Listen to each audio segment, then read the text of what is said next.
getdi. Kış günündə önümüzdə çiçək açdıran, gecəmizə gün ışığı saçdıran, yağlıları el obadan qaçdıran, bu zəfərin mübarəkdir ey vətən.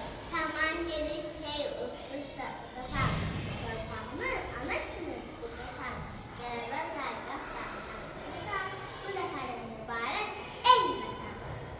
Olmaz imiş söylür dostlaşanı, dostu aldı qəlbim, qəlbim düşanı, söylənəcək gücü fəthi düşanı, bu zəfərin mübarəkdir ey vətən.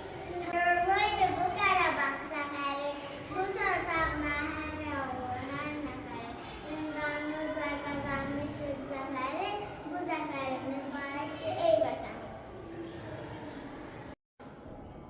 Düşmənləri əzdilər, başlarını üzdülər, hər əzaba dözdülər, daha dillər əzbəri, Azərbaycan əskəri, Qarabağı aldılar, onlara haladılar, cani dilindən çaldılar, qalibiyyət zəfəri, Azərbaycan əskəri. Yandılar, sönmədilər, bu yoldan dönmədilər, əyilib eymədilər, göstərdilər hünəri Azərbaycan.